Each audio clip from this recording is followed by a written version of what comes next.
everyone, it's me SkingloNafro and welcome back to my YouTube channel. Now today I wanted to talk about the whole situation which happened I believe last year or late 2019.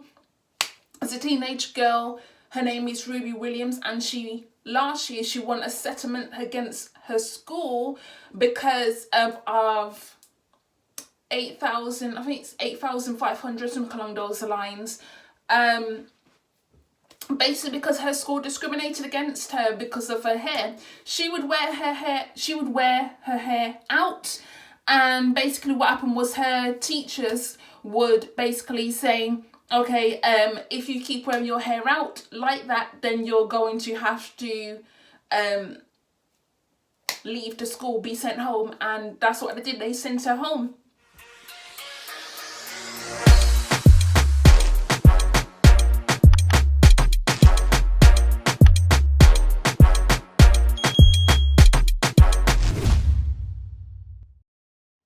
So basically what happened was, she was there the first time. She said that she thought it was a joke. She didn't realise the seriousness of the nature, because she'd worn her hair, she's biracial, she'd worn her hair out before in her previous years, year 8, year 9, year 7. They didn't have a problem with her hair then, but for some reason when she went into year 10, that is when they started changing up the rules. Now she also says that they don't really have like strict rules with regards to hair. They basically said she could have her hair blue as long as it wasn't too bright. So it's kind of like a bit funny how now all of a sudden they said to her, you can't wear your hair out anymore. You need to change it. And this is another thing, whether you're full black or whether you're biracial, if you wear your hair in an afro or any other kind of hairstyle that reflects your ethnicity, they tend to discriminate against you very harshly, very, very harshly. She also, like, I'm going to include this Sky News clip. They also basically said to her that has she heard of chemical relaxers. So basically, she asked why she couldn't tie her hair back like in for PE and science like her classmates had done. They acknowledged that her hair was not long enough to do that. That's why she left it out, because her hair wasn't long enough to be tied back. But because you know the nature of natural hair, it tends to shrink up and you can't really get it back into like a ponytail or a bun like that without a great deal of effort.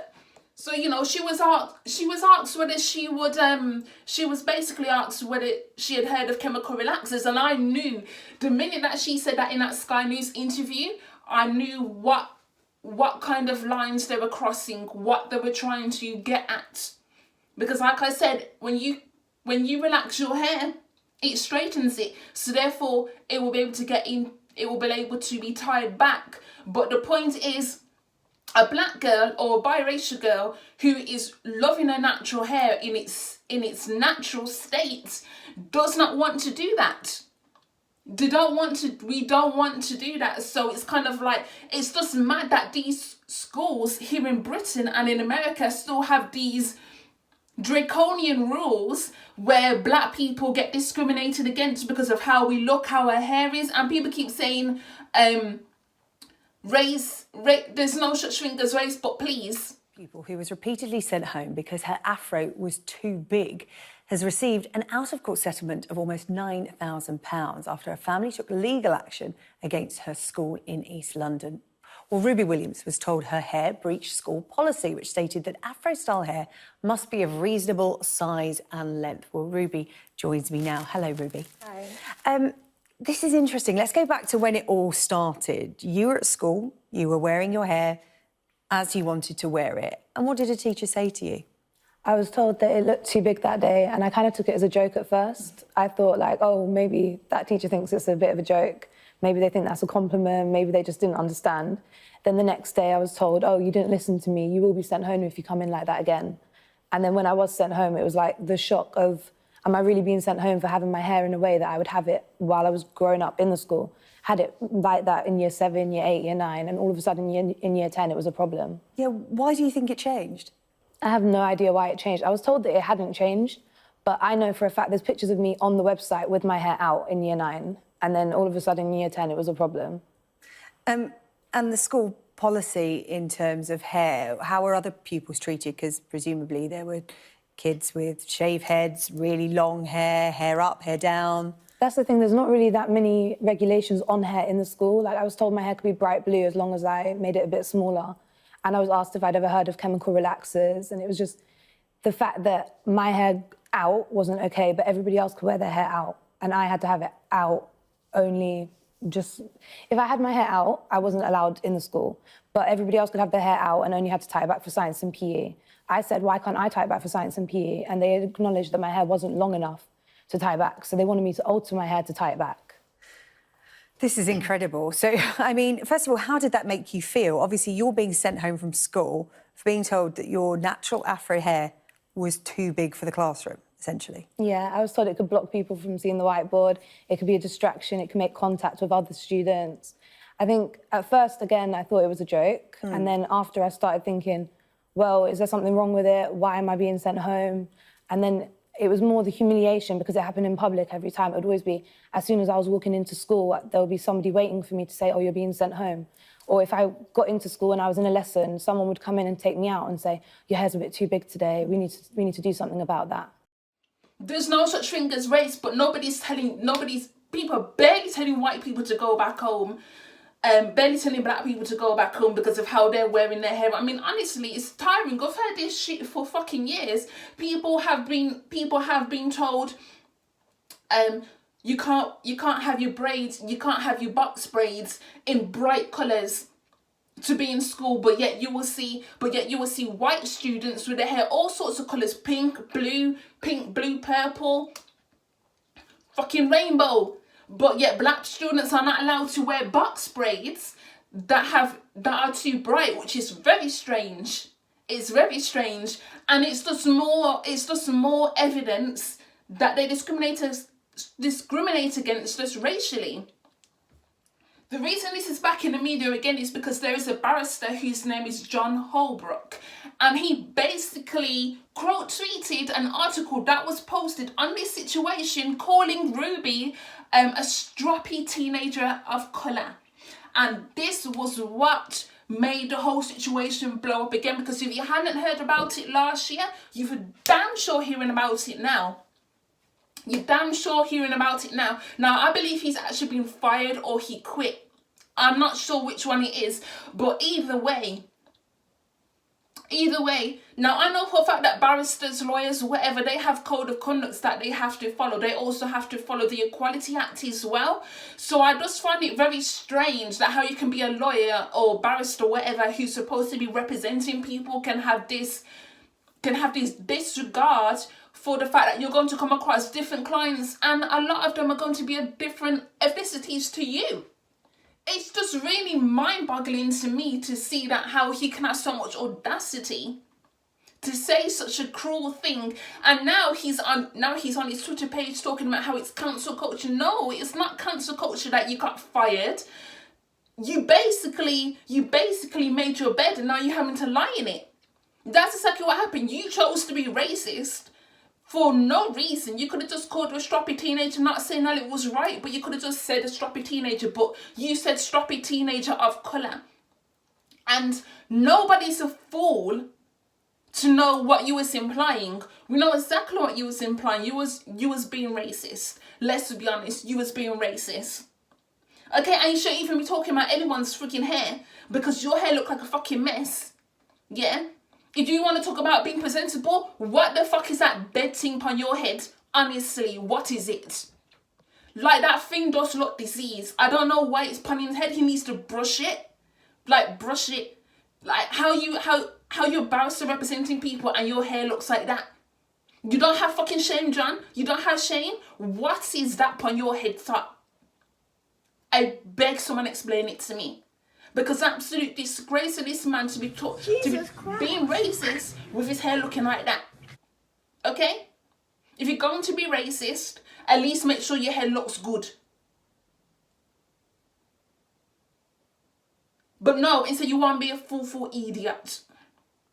And I don't understand how he did it so public and expected no backlash, and talking about, woke, using the term woke out of context, and talking about cancel culture. No, cancel culture is not you getting fired.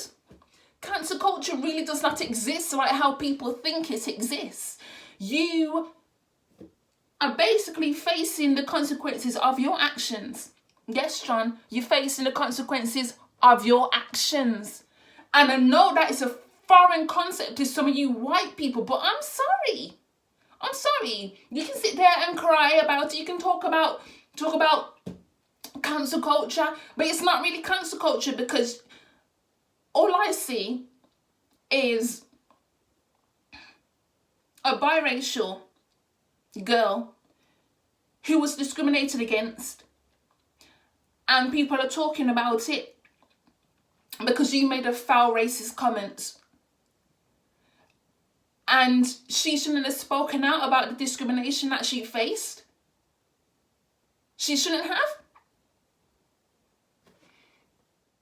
Is she not allowed to defend her character? Is she not allowed to defend her ethnicity? Is she not allowed to defend her race? Or are we just supposed to sit there and tolerate the racism that's thrown at us on a daily basis here in this racist ass little island? Is that what we're supposed to do?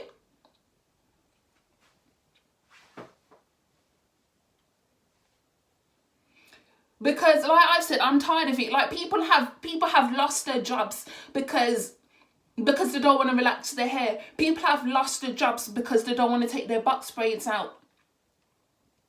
People have been excluded and sent home from school because they're wearing box braids. But you don't have a problem with hair relaxers, though. You don't have a problem with hair relaxer. You don't have a problem with those dangerous chemicals we're putting into our fucking heads. But you have a problem with box braids. Or you have a problem with the afro. Or you have a problem with the 2-strand twists. Anything, any hairstyle that reflects black culture, you have a problem with.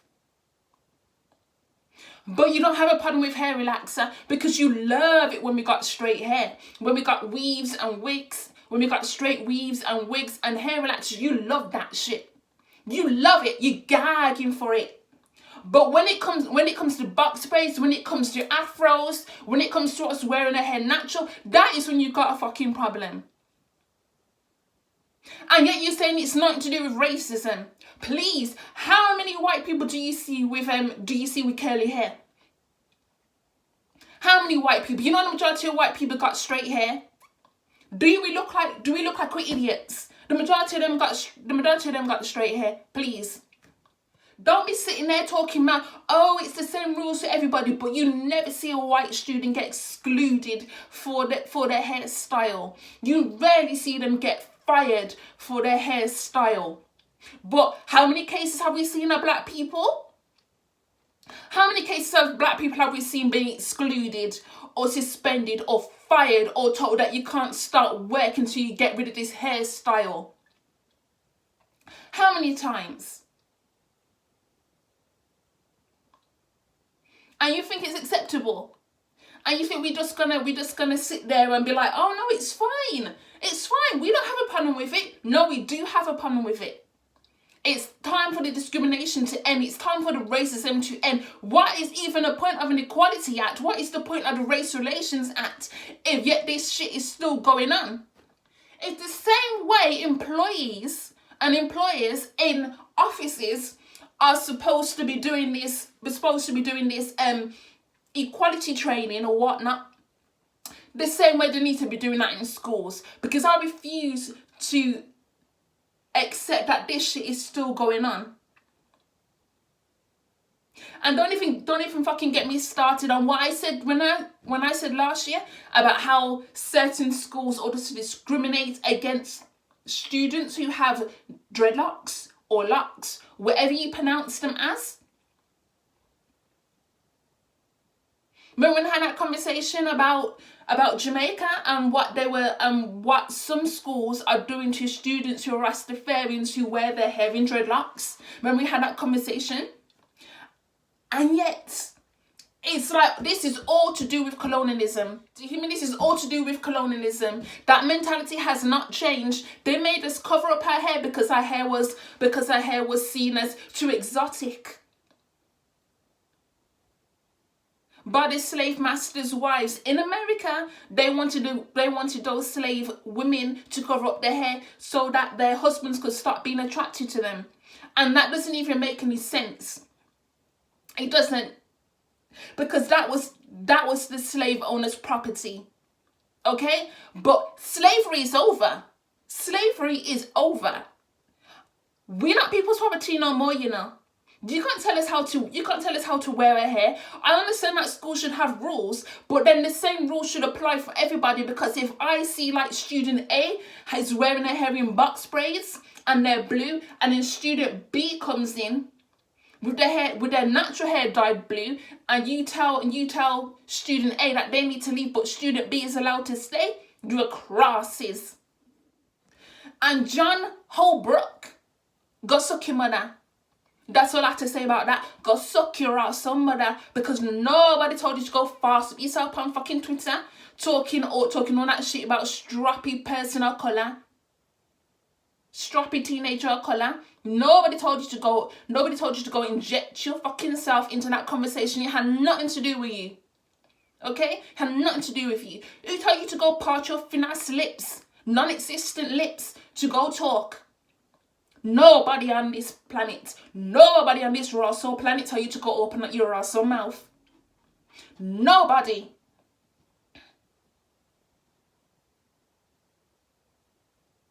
So learn to go hold your scunt. Anyway, that's the end of this YouTube video. Please stay tuned for more later. Don't forget to like, comment and subscribe. And what do you think we need to do about this situation to stop the discrimination against our natural hair? Because honestly, I am tired of having this conversation. I am tired. But I also know that I have a platform, my YouTube channel, which is still quite small. But I always have to talk about these things. I always have to talk about these things because that is what my channel is about. It's about racism primarily. And if you have a problem with it, then you can go right along with Jon and suck your mother too. Alright, I gone. Bye.